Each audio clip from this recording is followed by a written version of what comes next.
Vamos a iniciar el curso de habilidad verbal. Por favor, confirmen si me escucha.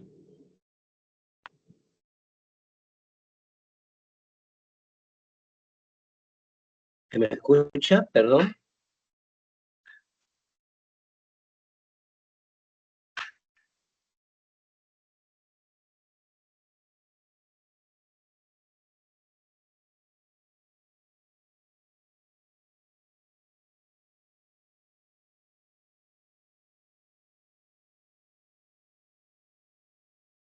Vamos a iniciar con el curso de habilidad verbal, fundamentos de la comprensión lectora, intención comunicativa y contexto.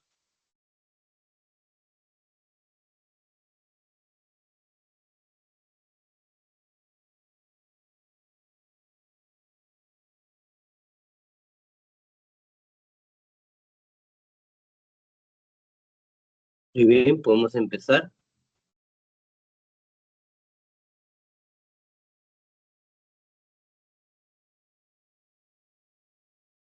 Bien, vamos a empezar con la clase de la semana 10. Bueno, hay un epígrafe ahí.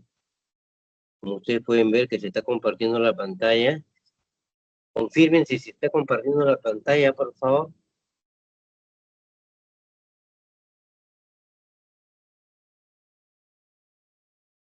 Sí, ya, bueno.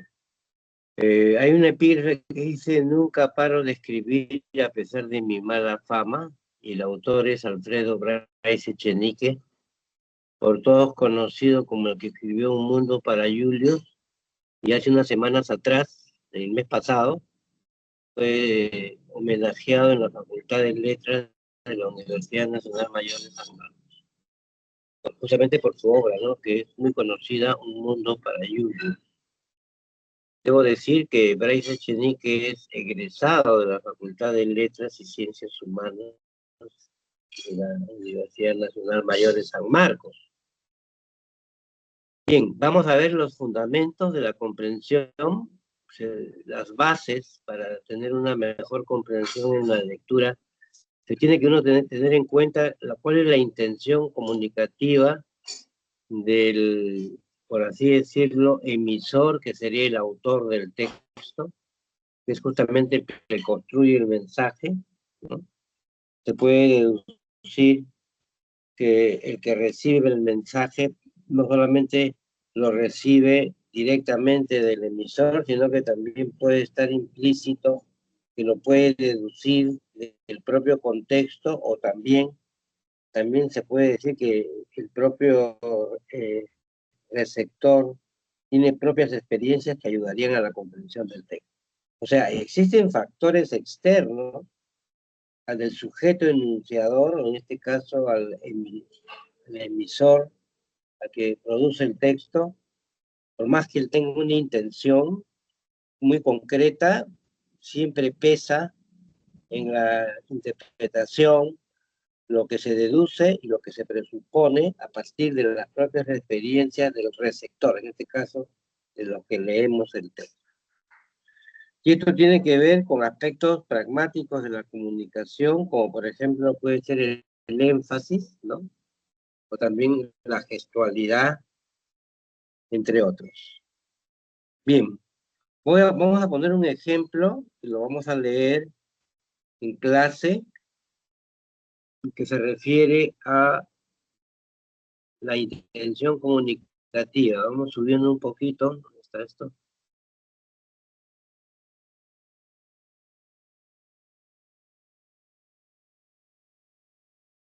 Ya. Vamos a leer el texto. A ver, el primer párrafo dice: determine la intención comunicativa del siguiente texto. Lula, se trata del presidente del Brasil, acaba de decir que se sienten condiciones para que en el año 2026 aspirar por cuarta vez a la presidencia. El mandatario de Brasil, que ha gobernado 10 años y 8 meses de manera discontinua, ¿no? O sea, ha sido elegido primero y luego fue, en una segunda presentación, entró otro candidato, creo que es Bolsonaro, y ahora de nuevo en estos últimos tiempos ha vuelto a ser reelegido y como tal tiene acumulado 10 años y 8 meses de manera discontinua, ¿no? Pero él mismo afirma que necesita otra década para lograr que su país se convierta en lo que hasta ahora ha sido una tímida potencia atada a la figura del líder del Partido de los Trabajadores.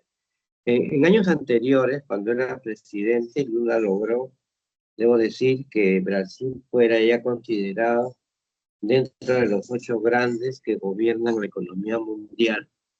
Pero cuando terminó su mandato, hubo un gobierno que al parecer pues, no estuvo a la altura y perdió el octavo puesto, ¿no?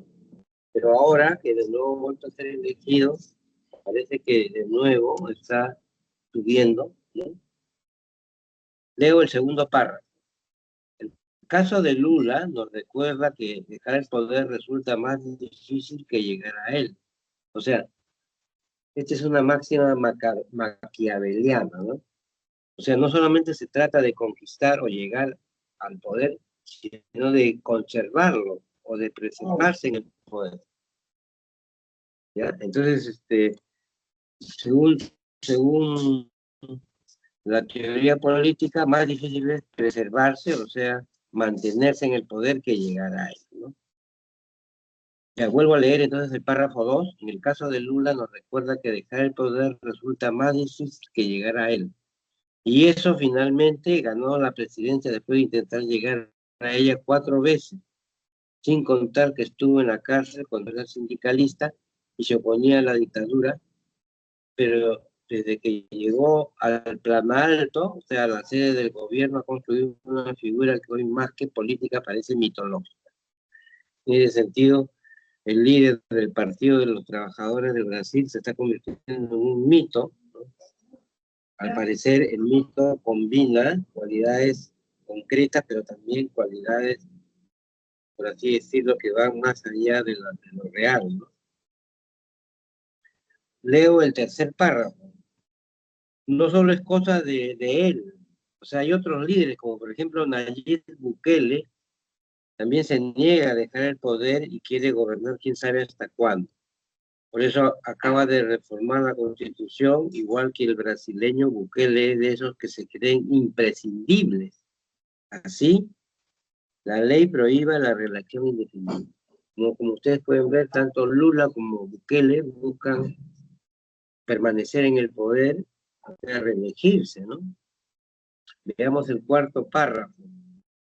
Hace poco hemos conocido que Gustavo Petro, presidente actual de Colombia, también le gustaría volver a la presidencia de Colombia, aunque se ha negado a decirlo de manera pública, pero su gente en los mítines suele gritar reelección, reelección. Como no puede ser reelegido el próximo año, quiere convocar a una asamblea constituyente que es en definitiva una apuesta para cambiar las reglas de la reelección. Sí, quiere volver en el 2030. Entonces ya tenemos 3 políticos o líderes políticos que quieren reelegirse o permanecer en el poder. Uno de ellos es Lula, el otro es Bukele y el otro es Gustavo Petro. Veamos el último párrafo. La lista es larga, para no hablar de los dictadores de los regímenes autoritarios de Nicaragua, Cuba y Venezuela. Se puede pensar en Evo Morales, que aunque se les parece, intentó volver por 4ª vez por el camino institucional, pero fue bloqueado por los tribunales bolivianos en un precedente judicial que ha marcado la política de toda América Latina. En el año 2024, el Tribunal Constitucional inhabilitó a Morales y dijo que la reelección no es un derecho humano. Como él retóricamente defendía desde las calles de Bolivia, desconociendo las decisiones de la OEA y la Comisión de Venecia sobre este asunto. Como usted puede vislumbrar, intuitivamente se puede ver de que aquella persona que persigue reelegirse o mantener en el poder, hay algo de corrupción en ello, ¿no? Porque el poder, al parecer, tiene como característica corromper al gobernante. Por eso ya Platón en la República, en ese famoso tratado de la antigüedad, Platón ya señala de que los gobernantes deben ser elegidos, pero por un poco tiempo, o sea, su gobierno debe ser, no es bien, no es bueno reelegirse, sino al contrario, debe durar poco. El gobernante tiene que gobernar por poco tiempo, no debe tener un tiempo indefinido de gobierno, ¿no? Y esto se señala entonces en el texto que habría 4 líderes latinoamericanos que buscan reelegirse. Parece ser un mal, una enfermedad que tienen los políticos de querer mantenerse en el poder. Bueno, le damos una lectura rápida y vamos a marcar las respuestas, por favor. No sé si podríamos marcarla. Sí, muy bien, muy bien. Ya, te agradezco. Ya, ahí están las preguntas, ¿no? En la primera pregunta se señala la intención comunicativa del autor del texto es. En el texto se expone que para algunos mandatarios o líderes políticos, sobre todo latinoamericanos, les resulta difícil dejar el poder. Y para ello utilizan o se valen de diferentes recursos políticos, por ejemplo, cambiar la constitución, ¿no?, para mantenerse en sus cargos. Si yo reviso las alternativas, veo que la alternativa C sería la más idónea. ¿Por qué? Porque se señala que exponer la atracción por el poder en algunos mandatarios latinoamericanos. Lo que se ha hecho es mostrar que hay algunos que sienten esa necesidad perentoria, ¿no?, de no dejar el poder. Por lo tanto, la alternativa C sería la respuesta más idónea. Bien, veamos la pregunta número 2. Respecto del caso de Lula, la intención comunicativa del autor del texto busca centralmente, solo respecto de Lula, ¿no? ¿Qué señala Lula? Lula se siente en condición, a pesar de la avanzada edad de Lula, porque ya tiene más de 80 años o más, se siente en condiciones para aspirar por 4ª vez, sería un presidente longevo, ¿no? 80 años. Y él quiere que todavía tiene 10 años más, ¿no? Siente en condiciones para aspirar por 4ª vez a la presidencia. Entonces, al parecer, esto no podría ser beneficioso para el Brasil, ¿no? Porque podría el presidente ya muy anciano, podría enfermarse, podría sufrir algún tipo de mal, y no es una garantía, ¿no?, de que una persona muy longeva, muy entrada en años, pueda ser estable en el gobierno, ¿no? Por lo tanto, la pregunta es que el mandatario brasileño, en este caso Lula, ahí tiene una intención, pues, de seguir gobernando 10 años más, ¿no? Entonces, la respuesta D dice describir la verdadera intención política del mandatario brasileño. La alternativa D de dado, que va directo a la pregunta. Y la pregunta 3, este texto solo tiene 3 preguntas. Con relación al caso Morales, atención, todo el mundo está viendo la pregunta número 3, con la relación al caso Morales, o sea, de Evo Morales, el expresidente de Bolivia, la intención del autor se centra en la justificación que da Morales, configura un discurso político arbitrario, pues según la norma jurídica se señala que la reelección no es un derecho humano. ¿Cuáles son los derechos humanos? Los derechos humanos fundamentalmente son 3. El primero, derecho a la vida. El segundo, derecho a la libertad. Y el tercero, derecho a la propiedad.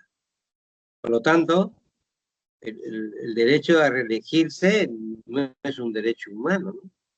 Y por esto sería inválido que Lula busque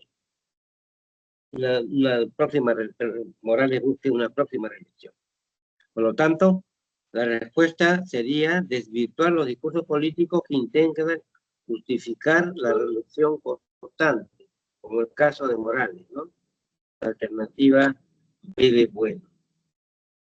Bien, joven, hasta ahí, no sé si hay alguna pregunta, alguna duda o algo por aclarar en este texto. Sería el texto de ejemplo o de muestra en lo que es la intención comunicativa. O sea, en resumen, se podría decir que el texto señala ese defecto, esa enfermedad que tienen algunos gobernantes latinoamericanos elegidos de querer permanecer indefinidamente en el poder. Ya. Ahora vamos a dar el tiempo para que todo el mundo lea el texto que sigue. A ver. Ya, muy bien. Ahí,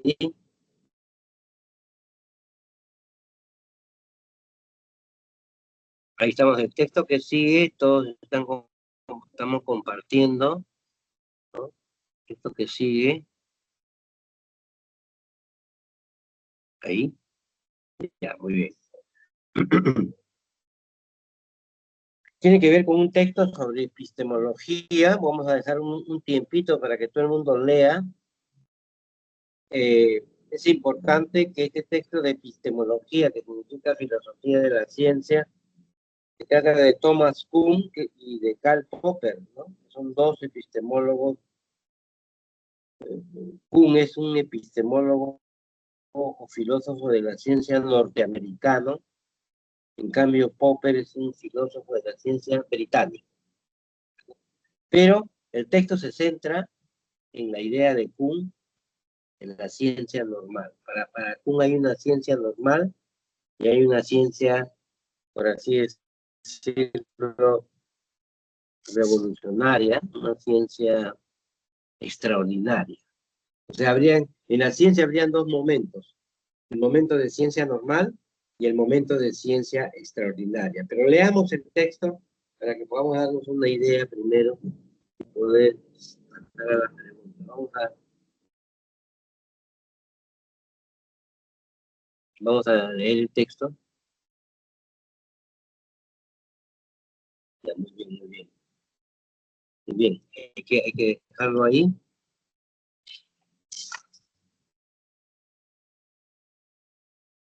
Vamos a dar unos minutos para que todo el mundo lea. Es importante.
Bien, vamos a las respuestas, por favor. No sé si podrías subir un poco para ver las preguntas, amigo José.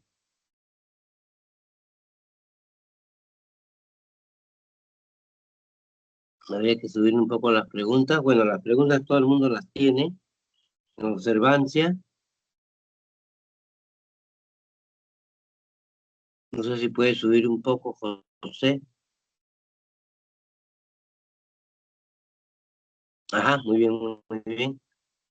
La intención principal del autor del texto es las preguntas, muy bien, muy bien.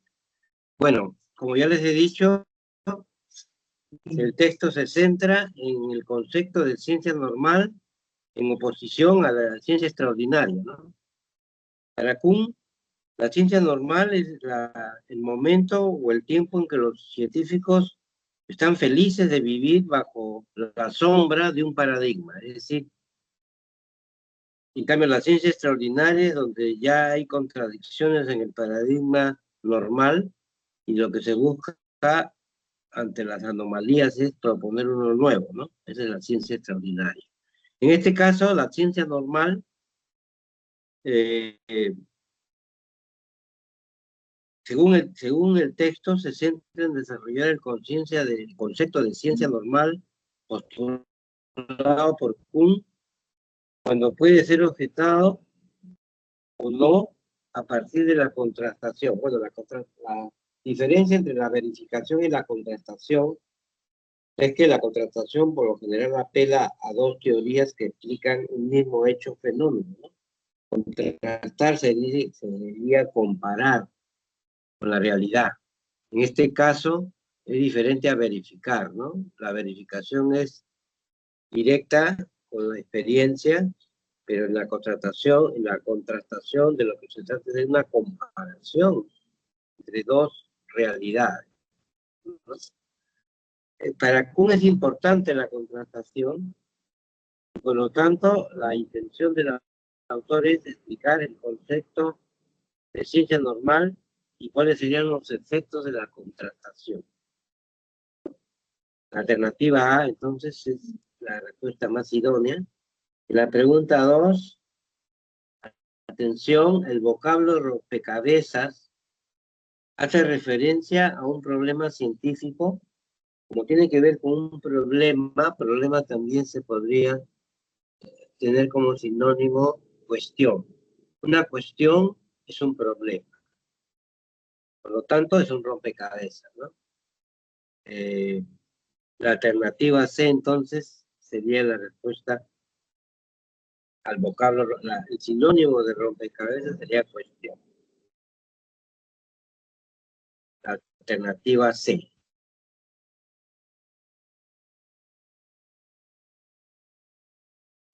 Entonces, en relación con el rol de la contrastación, es incompatible con el texto aducir ¿qué dice el texto? La contrastación analiza el papel del investigador, no solamente, no es que la contrastación trate de comparar el modelo teórico, sino lo importante aquí es que analiza cuál es el papel del investigador cuando se examinan dos teorías que son parte de una ciencia normal.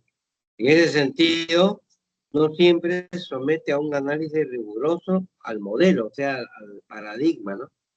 En la contrastación, lo importante no es contrastar el mismo paradigma, sino lo importante es contrastar cómo el investigador llega a hacer la comparación.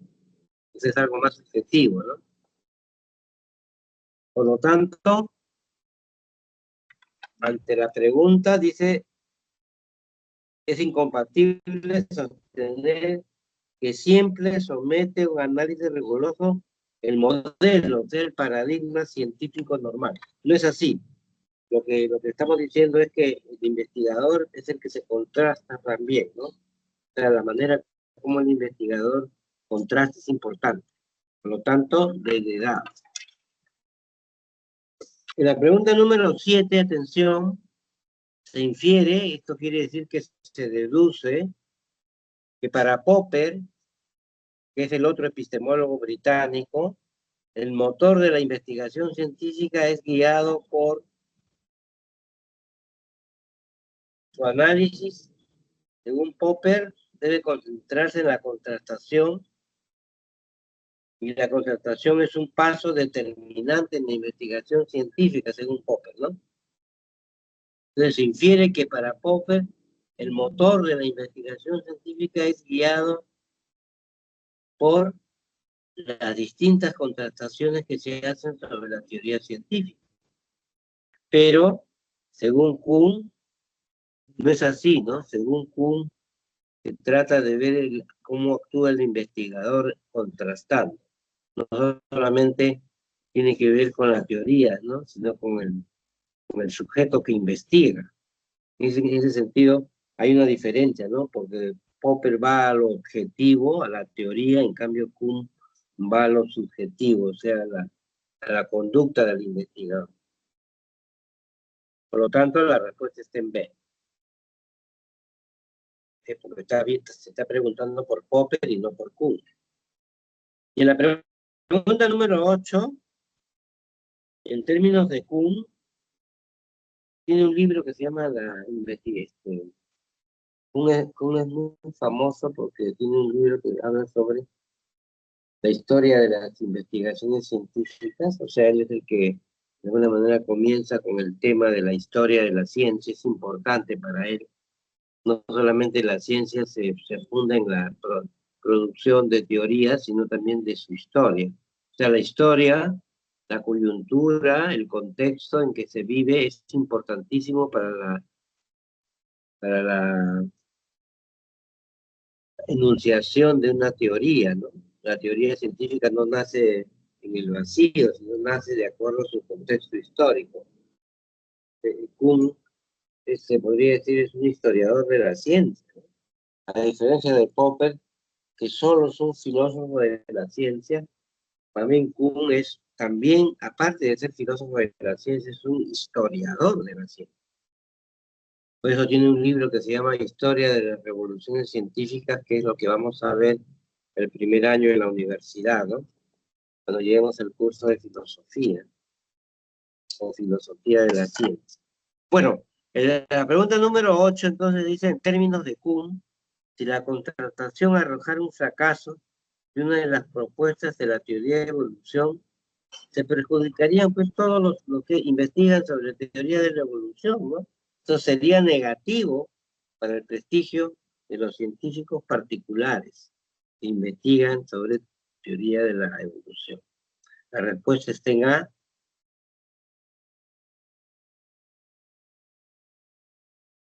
En realidad, si uno cuestiona la teoría en general, los que se ven perjudicados son los investigadores que siguen esa teoría general, ¿no?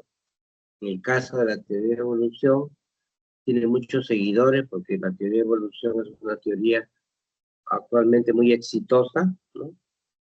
Yo diría, me atrevería a decir de que de todas las teorías científicas, la teoría de la evolución es la más sana, la más fuerte y la que todavía va a durar más antes de ser descartada, ¿no? En ese sentido, la respuesta en 8 está en A. No sé si hasta aquí hay alguna pregunta para pasar al texto de la sección B. Vamos a hacer un contraste entonces en la sección B. Va a haber un texto, que es el texto modélico que tiene que ver con la intención comunicativa. Y este texto 1 de la sección B les adelanto, ¿no? Habla sobre la realidad concreta que vive el Perú.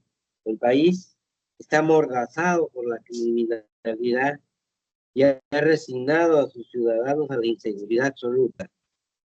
Por lo tanto, se trata de señalar a algunos responsables.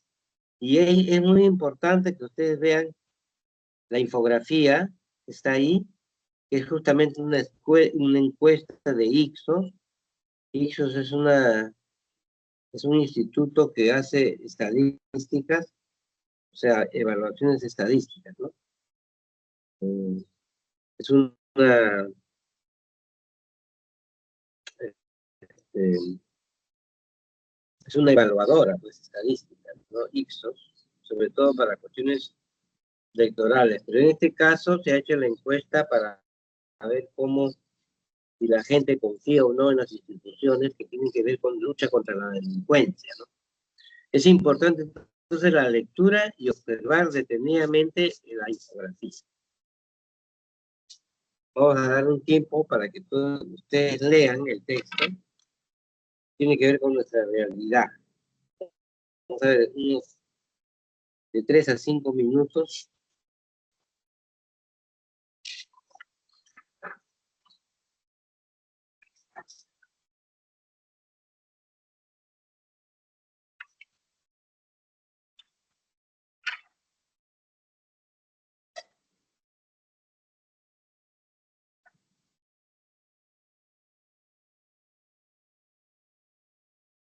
Muy bien, podríamos ir subiendo las preguntas.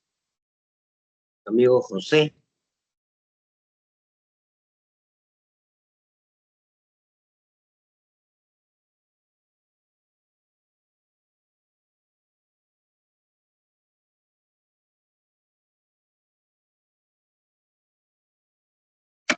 Bien, muy bien, muy bien. Ahí estamos, ahí nomás.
Muy bien, vamos a ir resumiendo el texto.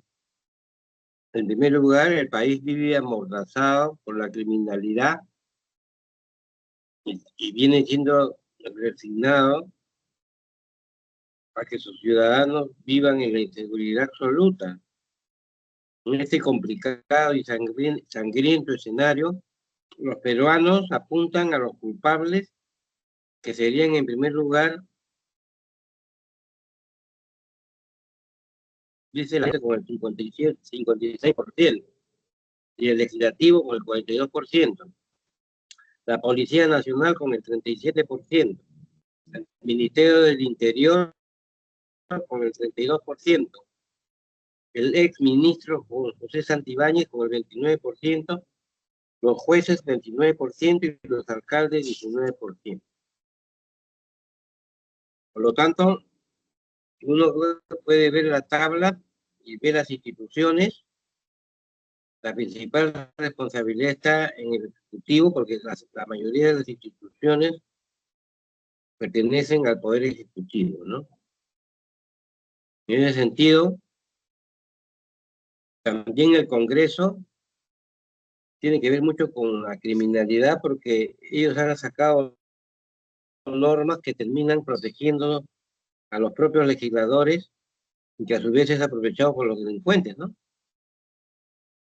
Y entonces se está pidiendo que se eliminen estas leyes pro crimen, ¿no?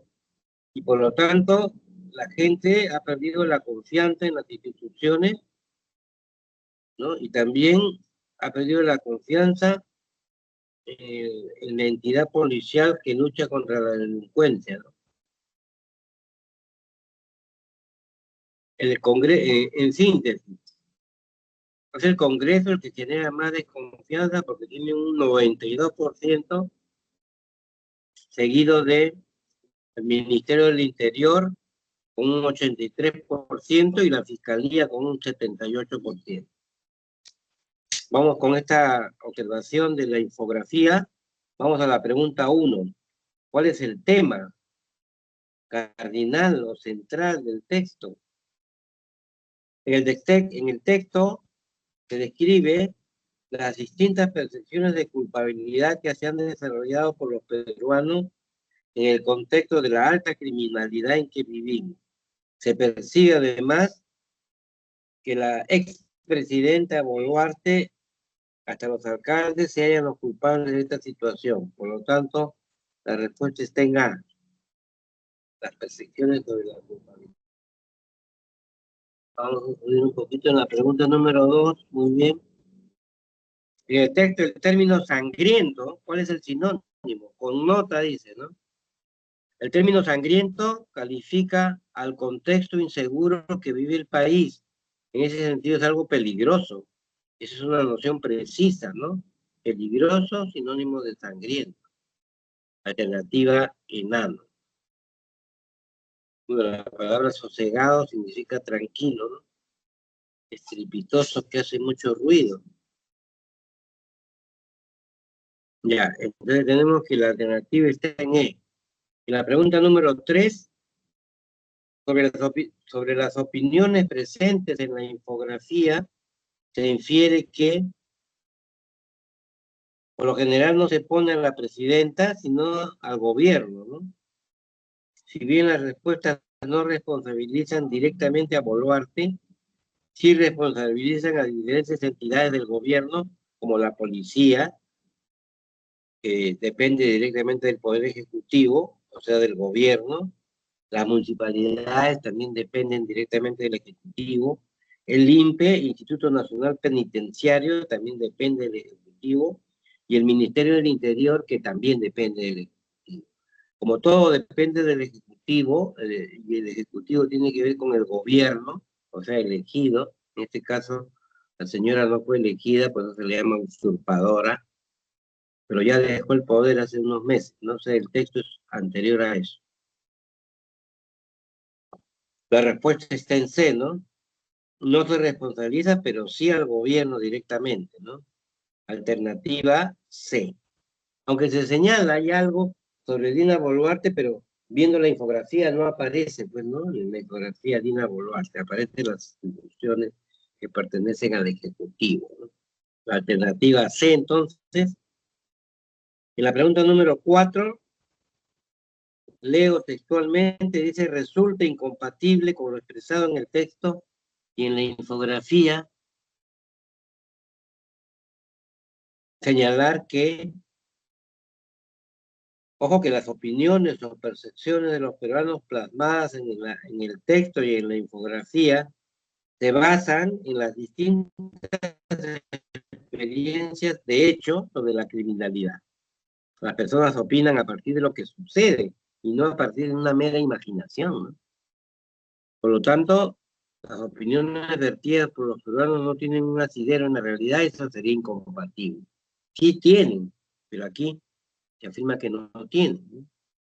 Alternativa de heredado. La ley de heredado sería incompatible, niega lo que se afirma en el texto. Y en la pregunta número 5, ahí tenemos la pregunta número 5, es una pregunta que está hecha en forma de condicional. Dice, si el Congreso no tuviera la dirección, pero no tuviera la directriz de protegerse contra los delitos de corrupción, entonces tal vez gozaría de mayor prestigio al que posee actualmente, ¿no? Debido a que el Congreso ha promulgado distintas leyes para protegerse contra los delitos de corrupción. Esto es aprovechado por los delincuentes, ¿no? Los delincuentes apelan a las mismas leyes para gozar de la impunidad. Si no fuera ese el caso, entonces el Congreso gozaría de un mayor prestigio, ¿no? Alternativa A.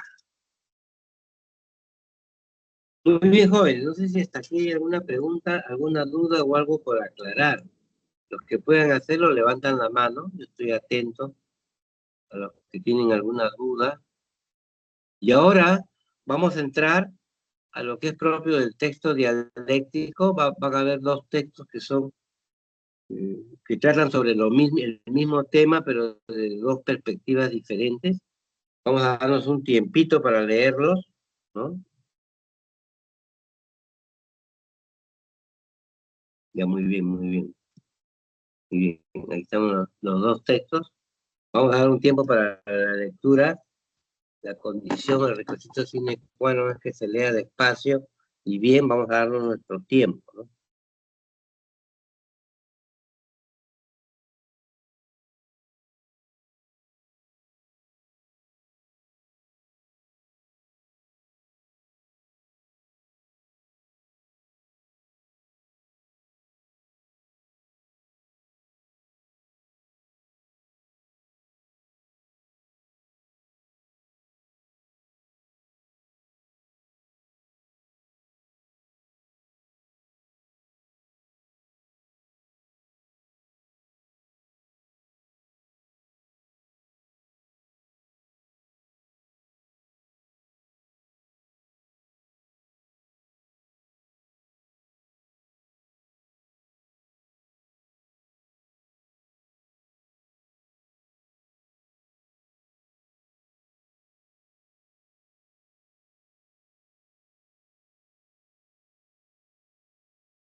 Bien, vamos explicando el texto A. Habla de los usos horarios que controlan nuestra existencia. Bueno, a las 6 de la mañana aproximadamente sale el sol y empiezan nuestras actividades, pero a las 6 o 6:30 de la tarde se oculta el sol. Por lo general nosotros cerramos nuestras actividades, ¿no es cierto? A las 6 de la mañana las abrimos y a las 6 de la tarde las cerramos. Ese sería el uso normal que tiene que ver con el tiempo medio de Greenwich, llamada también tiempo universal coordinado. Sin embargo, hay una propuesta para cambiar eso, ¿no? Para uniformizar. ¿Qué pasaría si a las 6 de la mañana nosotros nos levantamos, sale el sol? También sería a las 6 de la mañana en Europa, ¿no? Ustedes saben que hay una diferencia de 7 a 8 horas. Si para nosotros a las 6 de la mañana sale el sol, fíjense que para ellos sería más o menos el mediodía, ¿no? De lo que es para nosotros. Pero sin embargo, hay la propuesta de querer uniformizar, ¿no? Un solo tiempo, pero por lo general las personas nos guiamos por la salida horaria del sol, ¿no? A pesar de que nosotros tenemos el tiempo medio de Greenwich, sin embargo, siempre nos guiamos por la salida horaria del sol. Hay una propuesta de combinación del horario universal de distintos horarios laborales locales, llevarían algunas ventajas según los expertos, ¿no? Sin embargo, Pulitzer Mitchell Hilsig, periodista de Los Angeles Times, cree que la llegada de Internet no ha eliminado las diferencias horarias y que Internet solo ha incrementado la habilidad de las compañías para forzar a sus empleados a sincronizarse con los ritmos laborales de lugares que están al otro lado del planeta. Porque al parecer, según él, el cambio de horario o la homogenización de horarios, ¿no? No cambiará en realidad nada, porque la gente sigue viviendo en función del ciclo solar y no presta la atención a la hora de otras partes del mundo, ¿correcto? Solo los que de alguna manera tienen familia o parientes que viven en la otra parte del mundo pueden darse cuenta que las 6 de la mañana aquí es el mediodía o la 1 de la tarde allá, ¿no? En Europa. Sí, la mayoría nos guiamos por la salida solar, ¿no? Ya, ese sería el texto A, donde señala que el cambio de horario o la homogeneización no serviría de nada, sería simplemente, no cambiaría nada, mejor dicho, la gente seguiría atendiendo a la función del ciclo solar, ¿no? Veamos el texto B. El texto B dice que actualmente existen en el mundo 24 usos horarios, es decir, 24 horas distintas en todo, en el planeta. Si acá son las 6 de la mañana, ya son las 12 del mediodía. Una por cada hora del día, lo que para muchos expertos es algo absurdo, ¿no? Que haya 24 horas distintas, o sea, 24 usos horarios.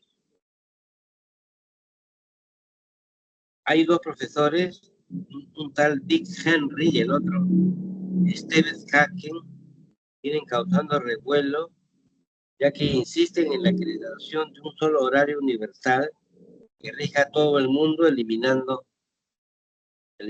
las confusas zonas horarias. Tener un horario universal es beneficioso, implicaría que todas las ciudades del mundo tengan una misma hora en sus relojes, lo cual sería, por ejemplo, Nueva York, Roma, Sydney y Buenos Aires marquen en sus relojes el mismo horario, ¿no? O sea, si en Buenos Aires es a las 6 de la mañana, también en Roma, que está en Europa, es a las 6 de la mañana, ¿no? Pero los expertos que apoyan esta propuesta aseguran que sería mejor y lo más sencillo. En primer lugar, todo, la primera cuestión sería que todo se rige con tiempo solar, es decir, el mundo despierta cuando el sol sale y termina en la noche cuando este día se ocultó. Y de otro lado, que tenga el mismo horario, un horario universal, implica que todos tengan la misma hora en sus relojes y por lo tanto los hábitos y costumbres no cambiarían, pero sí habrían algunas ventajas. ¿Cuál es la ventaja? La más resaltante es tener la misma hora en todo el mundo y a la vez ya no habría confusión de horarios y traería también más productividad y eficacia en el tema laboral. Además, ya no se perderían los vuelos y muchas veces se confunde uno con la hora horaria para los vuelos, ¿no? Si uno está, por ejemplo, en Europa y tiene su reloj como en su país, como en un país como el Perú, uno tiene que ir calculando, ¿no? Mi reloj está sincronizado con la hora del Perú y no con la hora de Europa, puedo llegar tarde, pues, ¿no? Al vuelo, ¿no? O sea, me puedo confiar en mi reloj, ¿no? Y en total no llego a la hora del vuelo, ¿no? Entonces el texto B nos señala las ventajas de la homogeneización, en cambio el texto A señala que no cambia nada. O sea, y los textos son sobre el mismo tema, son diferentes. Pasemos a las preguntas, estimado amigo José. Muy bien, vamos a la primera pregunta. Dice el texto, la discusión de ambos textos gira en torno a ¿qué? Es un texto que se llama, entre comillas, dialéctico. Demuestra, por un lado, los aspectos positivos de tener una única hora y, de otro lado, posibles problemas, ¿no? Como, por ejemplo, el que no coincida mi horario con la salida de mi vuelo, ¿no? Mi reloj no coincide con la salida de mi vuelo. La discusión de ambos textos gira en torno a los efectos de uniformizar los usos de horarios a nivel mundial. La respuesta es obvia, está en A. En la pregunta 2, la palabra prestar equivale aquí a dar o brindar. Brindar me parece que es la respuesta más. Prestar significa brindar. Alternativa A. En la pregunta número 3. Atención, sobre la base de la postura del texto A, el texto A señala que no pasa nada con el cambio de horario. Se puede derivar que el cambio de usos de horario, el cambio, por ejemplo, en Venezuela respondió a un aumento de productividad y en China un tema de unificación. En síntesis, fueron motivos de diferente cariz. Entonces puede deberse a motivos de diferente índole, ¿no? El cambio de horario puede deber a motivos de diferente índole. En el caso de China, las zonas, China es un país muy extenso, como ustedes saben, y al dividirse en zonas tenían diferentes horarios. Pero la política hizo que se tuvieran uno solo y eso de alguna manera mejoró la unidad de China, ¿no? Cosa que no ocurre en Venezuela. Venezuela tiene que ver con el aumento de productividad, según el texto, ¿no? Por lo tanto, pueden haber motivos de diferente índole. Alternativa C. En la pregunta número 4, atención, ¿cuál de las siguientes afirmaciones corresponde a un argumento acorde con la posición del texto B?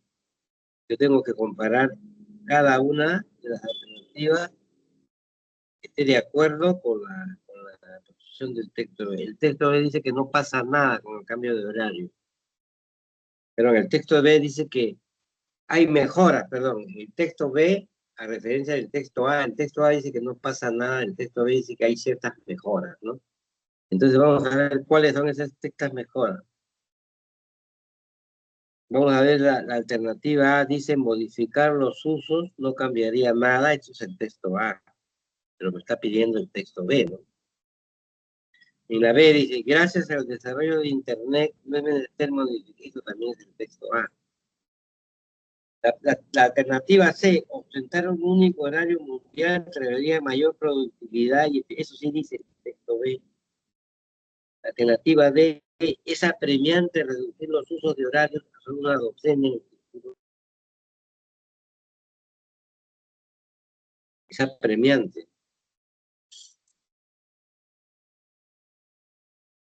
no habla para nada de una docena el texto. Por eso es una alternativa errónea. En la alternativa E, la modificación de usos de horarios responde a visiones ideológicas y políticas. Tampoco se habla de visiones ideológicas y políticas. Por lo tanto, la respuesta más idónea y que no ostenta ningún tipo de contradicción es la C. Ostentar un único horario mundial traería mayor productividad y eficiencia, y eso está de acuerdo, se corresponde con el texto B. Alternativa C. Muy bien, jóvenes. Estamos, ahora sí, en el texto, perdón, en la pregunta 5 faltaba, ¿no? Luego la pregunta 5 podría subir ya. Estamos en la pregunta 5, según el texto, según su pantalla. Si se demostrara fehacientemente que las personas, independientemente del horario, se valen de la posición del sol, en lugar de que se encuentren para realizar sus actividades, entonces aquello constituiría un argumento contrario al planteamiento del texto A. El argumento de que independientemente del horario la gente se rige por el tiempo solar lo esgrime el autor del texto B para refutar la posición del texto A.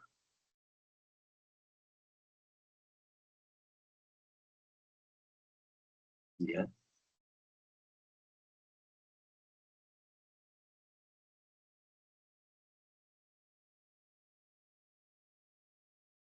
Claro, sería algo contrario al texto A. En realidad, para el texto A, el cambio de horario no altera nada.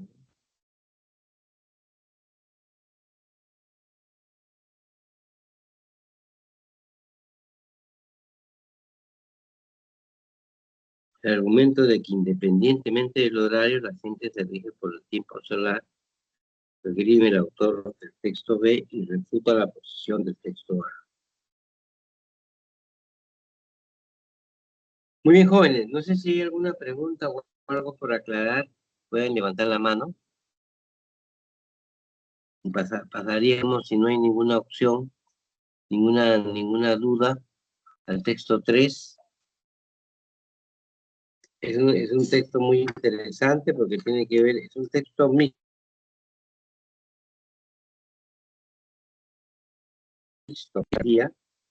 y habla sobre un tema actualísimo que es el impacto del cambio climático. Y vamos a ver cuál es la alternativa, una de las posibles alternativas que hay que tomar para limitar el impacto del cambio climático. Requerimos unos minutos para que ustedes lean y luego marquen, ¿no? Pero hay que leer y ver la infografía. Percátense que en la infografía se habla de una dieta flexitariana. Tiene que ver con los vegetarianos, ¿no? Flexitariano. Tiene que ser flexible, tiene que ser en base a vegetales. La dieta es importante, porque según el autor es la clave para salvar el planeta.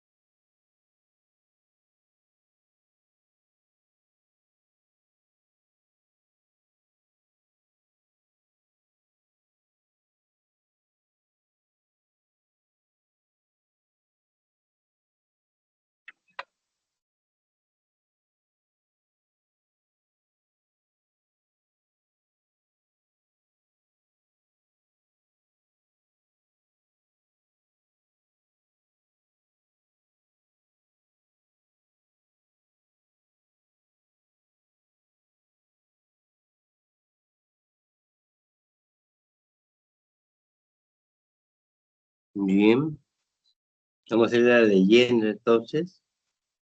Si el mundo quiere limitar el impacto del cambio climático, la escasez de agua y la contaminación, claro, el cambio climático trae como consecuencia escasez de agua y contaminación entonces todos debemos adoptar una dieta flexitariana, de acuerdo con el nuevo estudio. Esto significa comer fundamentalmente alimentos basados en plantas y solo ocasionalmente, o sea, muy de vez en cuando, productos animales, y únicamente una vez por semana, por ejemplo, una porción de carne roja. Hay algunos que comen carne roja mañana, tarde y noche todos los días, eso es malo. De ahí el término, una mezcla de las palabras flexible y vegetariana. Por eso se habla de una dieta flexitariana, de flexible y vegetariana al mismo tiempo. Si no se toman esas medidas, los impactos negativos de la producción de alimentos podrían aumentar hasta un 90%.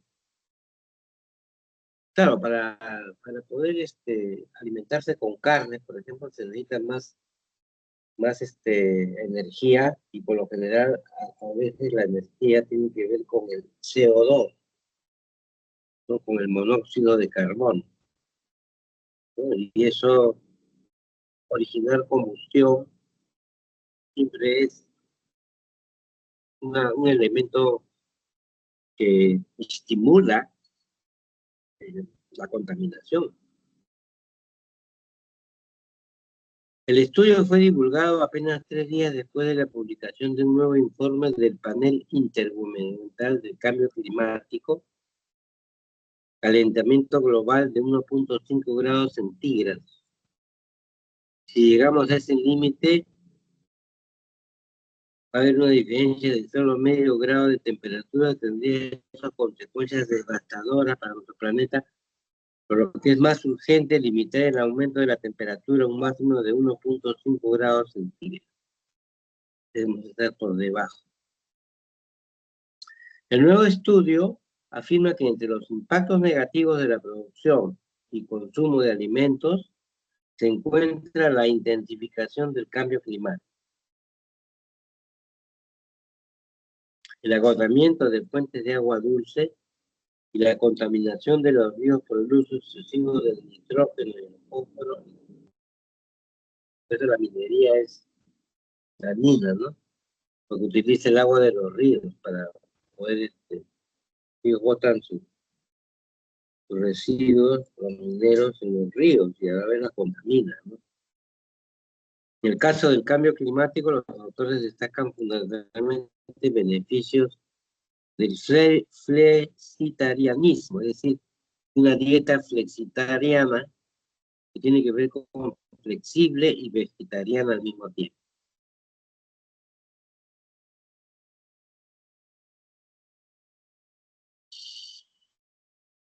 Entonces, estos los alimentos provenientes de plantas. El problema con eso es que a veces estamos acostumbrados a las carnes y no le encontramos de repente sabor, ¿no? Que se puede sentir cuando uno ingiere carne condimentada, ¿no? Porque también cuando uno consume carne sin condimentar un poco, tampoco se siente el sabor, ¿no? O sea, aquí mucho tiene que ver los gustos de las personas, ¿no? Por ejemplo, hay personas que no pueden comer nada sin ají, y sabemos que el ají es no es del todo bueno, ¿no? En el caso del peruano, come mucho ají.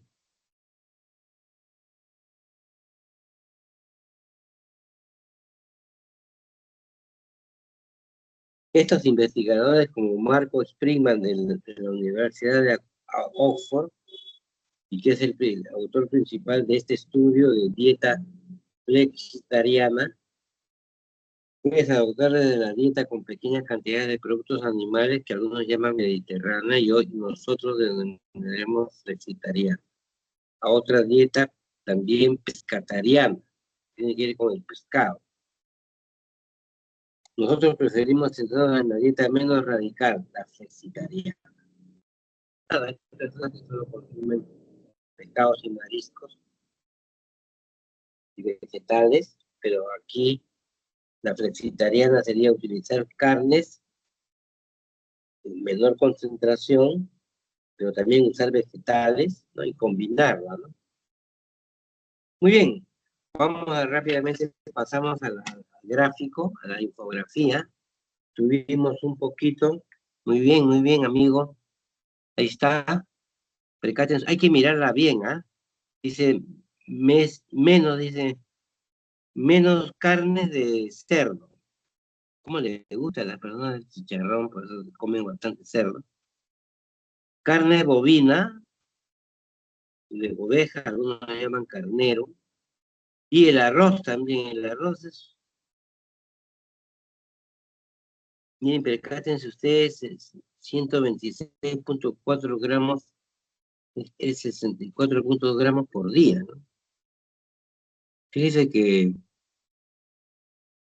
también el arroz, de alguna manera, no es una dieta adecuada comer mucho arroz, pero nosotros nos hemos acostumbrado a comer arroz todos los días. En cambio, los vegetales, como por ejemplo las semillas y las nueces, o las legumbres, como el frijol, la lenteja, sobre todo esta última, y las verduras y vegetales, ¿no?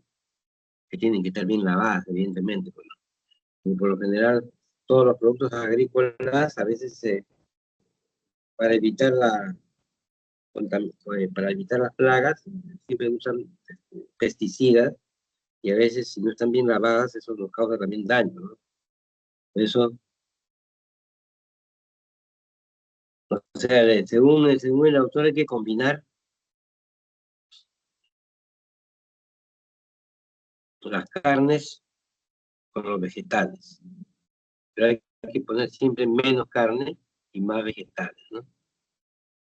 ¿Cuál es el tema entonces del texto?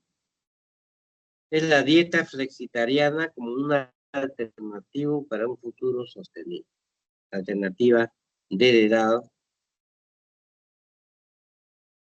Esto combate el cambio climático. En la número 2, en el término destacan, esto implica importancia, ¿no? En la pregunta 3, término de importancia, por lo tanto, la respuesta y de nada. En la pregunta 3, atención, sobre los efectos de mantener una dieta tradicional, es compatible afirmar que esto resulta perjudicial para el medio ambiente y las fuentes de agua dulce, ¿no? Mantenerse en esta dieta tradicional tiene que ver con los impactos negativos de la producción de alimentos.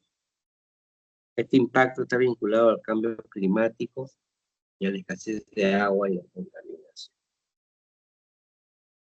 Como también uno de los efectos del cambio no solamente es la escasez de agua, sino la superabundancia de agua. Por el cambio de clima llueve más, las ciudades que están en la costa, al subir el nivel del mar, se inundan y esto causa terribles daños, ¿no? O sea, no es bueno construir las casas cerca del mar o cerca de los puertos, porque de alguna manera estos pueden causar inundaciones, ¿no? Yo no sé por qué tanta gente ha construido casas alrededor, al margen del río Rímac, y siempre que hay la crecida, siempre hay problemas. La pregunta 4,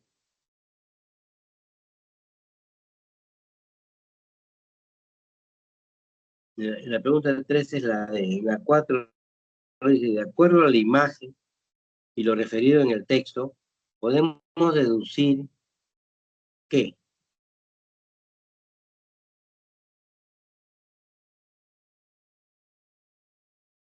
dentro de los regímenes alimenticios se considera que la dieta flexitariana como el menos radical, por lo tanto, requiere de alteraciones en la ingesta de diversos alimentos, esto lo indica la imagen, y una dieta más radical evidenciaría una mayor alteración de estos porcentajes.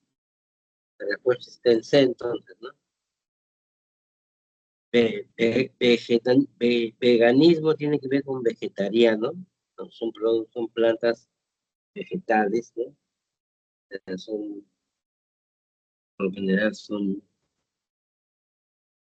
verduras. Hay que consumir más verduras. Ojo. Alternativa C.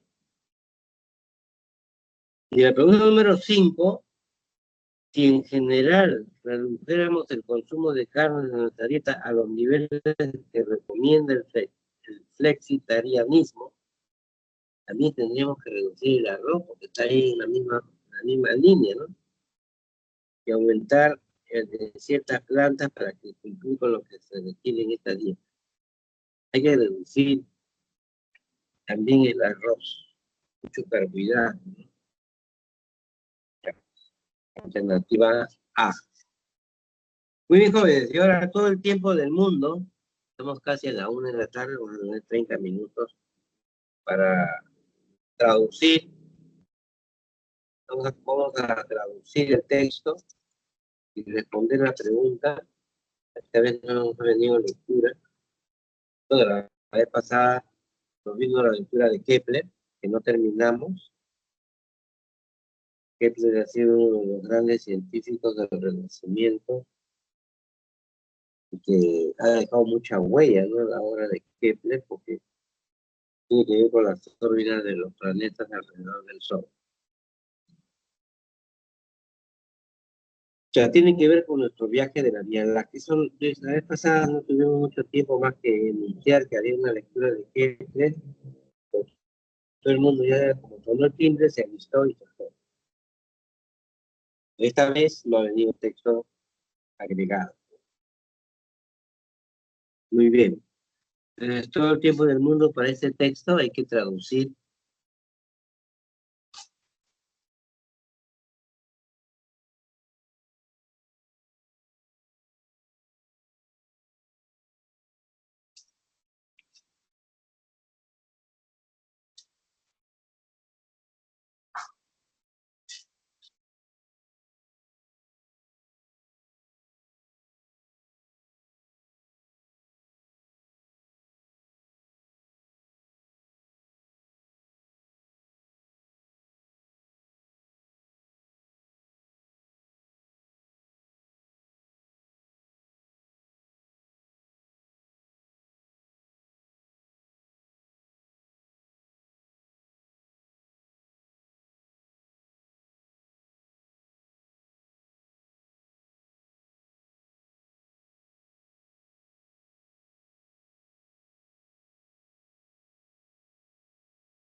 Muy bien, jóvenes, vamos a leer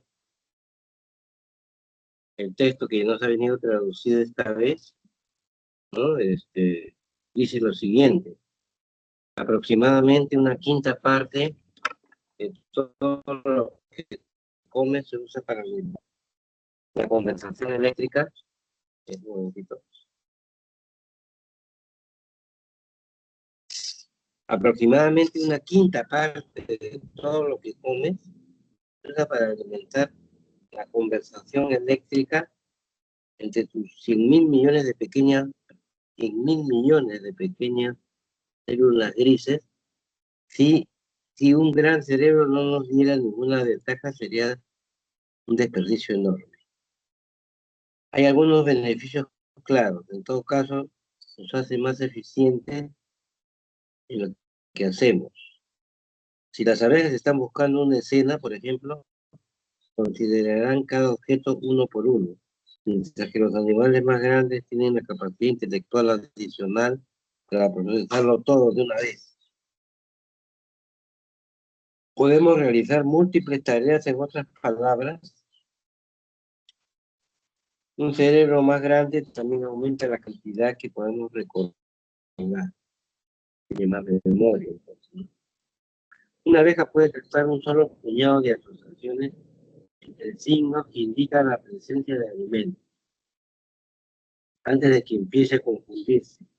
Mientras que incluso una paloma puede aprender a reconocer más de 1800 imágenes, y eso no es nada comparado con el conocimiento humano.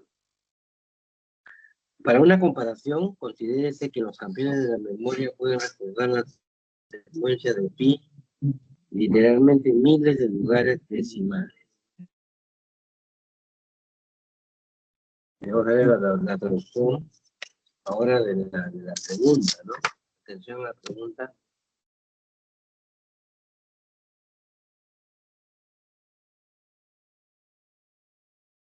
Que era mi traducción.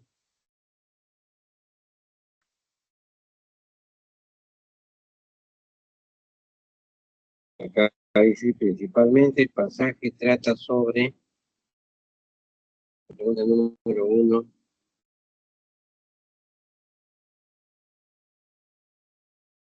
principalmente el pasaje trata sobre, dice, la capacidad del cerebro humano para procesar información. Esa es la respuesta, porque las demás tienen que ver con otras especies.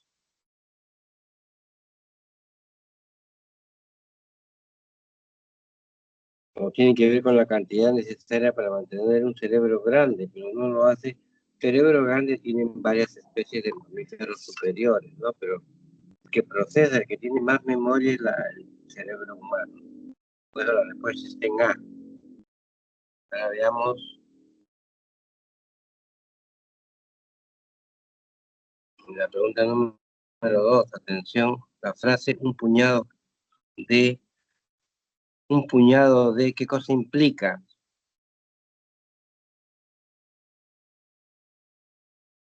No sé si alguien puede ayudar, ¿no? La frase un puñado de implica, un puñado indica una pequeña cantidad de algo. Y esto tiene que ver con exceso. La frase un puñado implica exceso.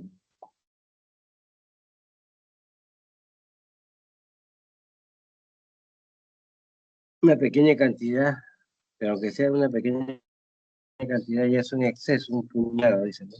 P de bueno. En la pregunta 3 de la oración, incluso una paloma puede aprender a reconocer más de 1800 imágenes. Podemos deducir que las palomas son capaces de procesar mucha más información que una abeja, ¿no? Las palomas tienen una mayor capacidad de memoria. La alternativa C. Atención, la pregunta número 4, según la capacidad de realizar múltiples tareas a la vez, según la capacidad de realizar múltiples tareas a la vez, es compatible afirmar que no solo los seres humanos tienen esa capacidad, también tienen las palomas y otros mamíferos superiores, ¿no? Por ejemplo, las palomas también tienen esa capacidad. Alternativa C. O sea, no solo los seres humanos tienen esa capacidad. Pues la pregunta número 4.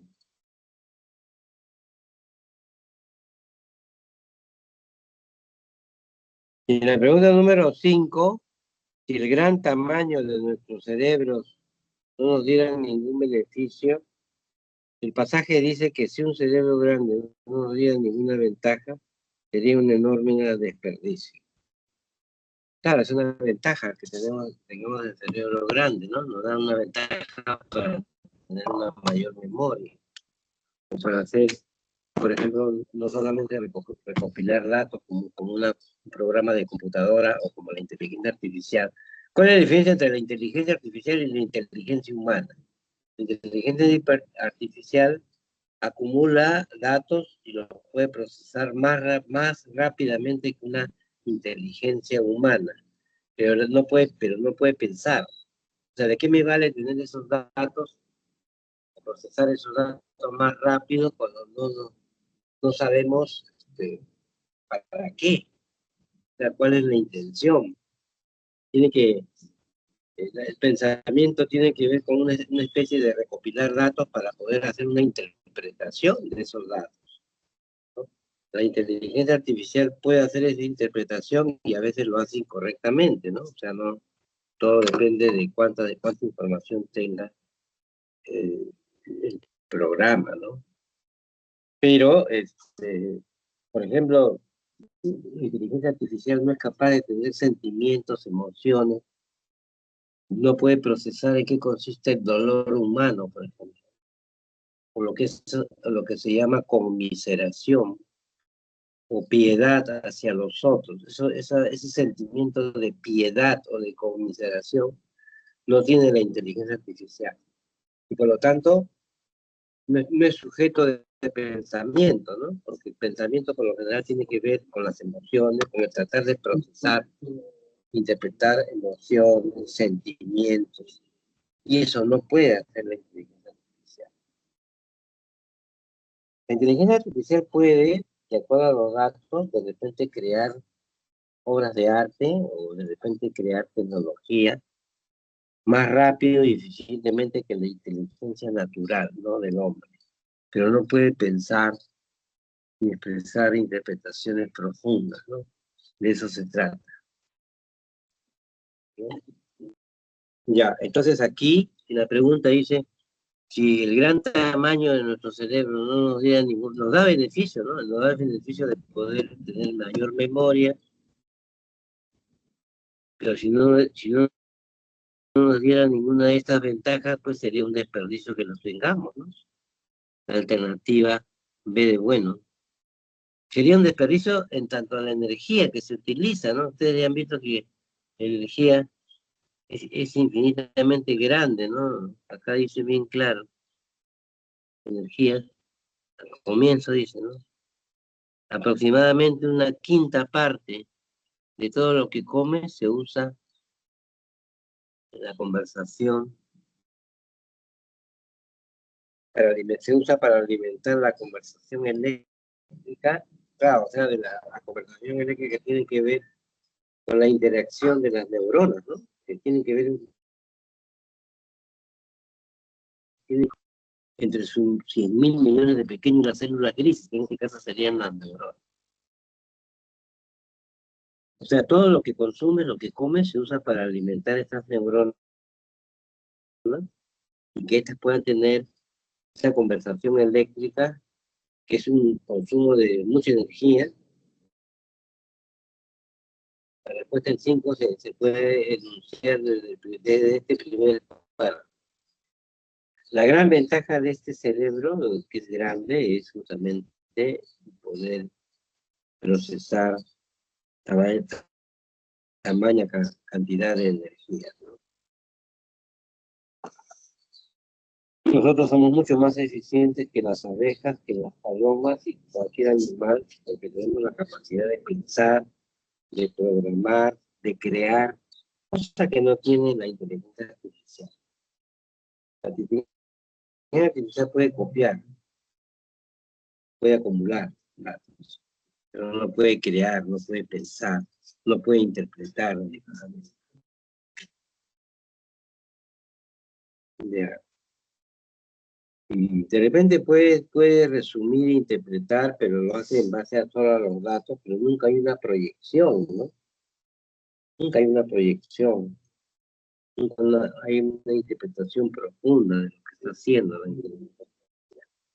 Sin embargo, la inteligencia artificial es un instrumento poderoso para los investigadores porque permite procesar infinidad de datos, pero sobre todo en breve tiempo, ¿no? Cosa que simplemente sin la inteligencia nos demoraríamos, sin la inteligencia artificial nos demoraríamos demasiado, ¿no? En poder procesar esos datos. Muy bien, entonces voy a repetir cuáles son las claves del texto. No sé si hay alguna pregunta. La pregunta 1, la clave es la A. La pregunta 2, la clave B. La pregunta 3, la clave C. La pregunta 4, la clave C también. Y la pregunta 5, la clave B de bueno. Yo quisiera que ustedes se sinceren, no sé si me han escuchado bien con la clase, pero quisiera que me pregunten, porque tenemos todavía unos minutitos para poder avanzar con algunos temas del propio.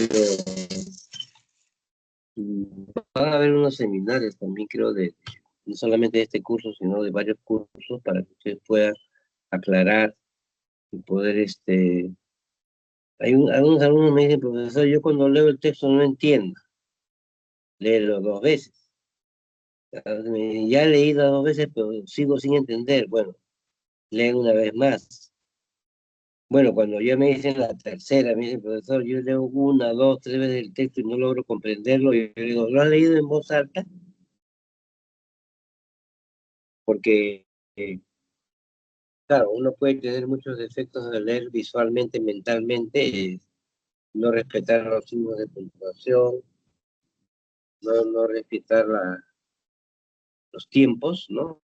Propio de las comas, de los puntos aparte. Uno puede saltarse una serie una falta de una ausencia de respeto a la redacción gramatical del texto, ¿no? Pero cuando uno lee en voz alta, evidentemente nuestros sentidos están más habilitados, si escuchamos bien, podemos de repente interpretar mejor. Ahora, claro que si nosotros nos somos mal acostumbrados a leer solo con la vista y no en voz alta, pueden haber algunas deficiencias, ¿no? Pero es mejor, si yo no entiendo el texto, leerlo en voz alta para ver qué sentido tiene para mí, ¿no? Y puedo de repente encontrar la solución. De lo que se trata es de hallar la palabra clave que explica, ¿no? La totalidad, que engarza la totalidad del texto. Es que lo que ocurre, para serles sinceros en la realidad, si yo hablo, por ejemplo, de una palabra como gravitación, este, yo puedo no saber qué es la gravitación. Yo sé que es una fuerza, o intuyo que es una fuerza que atrae a otro cuerpo. O sea, dos cuerpos se atraen por gravitación. Por ejemplo, cuando yo arrojo o suelto una pelota, la pelota va hacia abajo, ¿no? Nunca va hacia arriba. Yo suelto la pelota y la pelota va hacia abajo. ¿Pero por qué va hacia abajo? Porque la enorme masa de la Tierra la atrae hacia abajo. Entonces, la pregunta lógica es entender de que si esto es así, y cualquier cuerpo cae por acción de la masa de la Tierra, ¿por qué la Luna no cae sobre nosotros? O sea, ¿por qué el satélite de la Luna no cae sobre nosotros?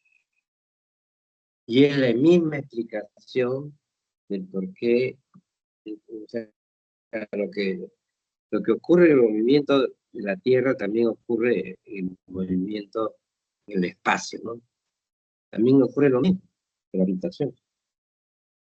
O sea, yo puedo evidenciar que existe esta fuerza o probar que está allí, pero si tú me preguntas qué es, o sea, cuál es su naturaleza, yo debo decir que no sé, ¿no?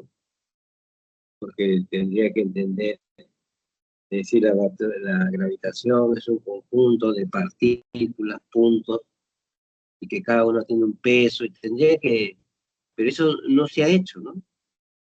En realidad lo que se ha hecho es evidenciar la existencia de la fuerza, pero no sabemos cuál es la naturaleza. Ocurre lo mismo que la materia oscura, ¿no? Sabemos que la materia oscura está presente mayoritariamente en el universo. Sabemos poder explicar una serie de fenómenos con la materia oscura, pero sin embargo no sabemos qué es la materia oscura. O sea, los enigmas del universo se mantienen, ¿no? Es decir, no todo está cifrado, ¿no? No todo tiene una respuesta. Hasta hace poco, que yo recuerdo, el año 2011, todo el mundo creía que el universo tenía un final, ¿no? O sea, que yo podía indicar, podía subirme al telescopio Hubble, que ahora ya no está en la Tierra, sino está en el espacio, podía yo subirme y ver a través del telescopio el final del universo, es decir, ahí está el final. Pero en 2011, tres científicos, tres físicos, tres astrofísicos descubrieron de que el universo se está expandiendo. O sea, no tenía un final definitivo, ¿no? O sea, yo podía subirme al telescopio Hubble y tratar de mirar el final y ver que siempre es diferente, no es el mismo. O sea, como se está expandiendo, es como si estuviera inflando un globo, digamos que el universo es el globo sigue creciendo, sigue expandiéndose, y no se sabe si eso va a tener un final o no. ¿Verdad? Pero percátense ustedes que antes se podría decir el final del universo está allá, pero hoy día no podemos decir que está allá, porque no hay un final definitivo, ¿no? Está en expansión. Pero estas cosas, estos grandes enigmas se mantienen, ¿no? Y, y, y a mí me parece que lo que está viendo el texto, con respecto a la mente humana, también tiene que ver con los neurocientíficos, los neurofisiólogos, tienen el gran enigma de saber, de mapear el cerebro, que todavía no tienen un proyecto de mapear, o sea, de establecer cuáles son las zonas del cerebro. Fíjense, a pesar de que nosotros tenemos bastantes estudios astronómicos que han mapeado el universo, no hemos terminado de mapear nuestro propio cerebro, ¿no? O sea, lo más cercano es nuestro cerebro, no es el universo que está afuera. Y sin embargo, hemos mapeado más lo que está afuera que lo que está adentro. Este es otro de los enigmas, ¿no? O sea, si nosotros lográramos mapear bien el cerebro, podríamos, por ejemplo, adelantar y recuperar a una serie de pacientes que sufren males neurológicos, ¿no? Por ejemplo, los que sufren de Alzheimer, los que sufren del Parkinson. Estas enfermedades que son desastrosas ya las podríamos haber superado. El Alzheimer, por ejemplo, tú sales de tu casa y no te acuerdas dónde, para regresar a dónde está. Y eso es gravísimo, ¿no?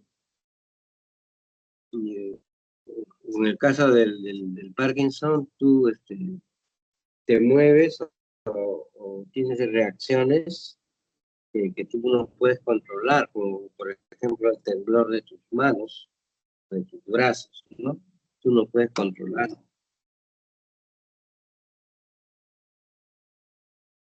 ¿Ya? Bueno, todas estas cosas están dentro del texto esto el último que hemos visto, que es bastante interesante, donde se puede ver la capacidad que tenemos nosotros por tener un cerebro grande.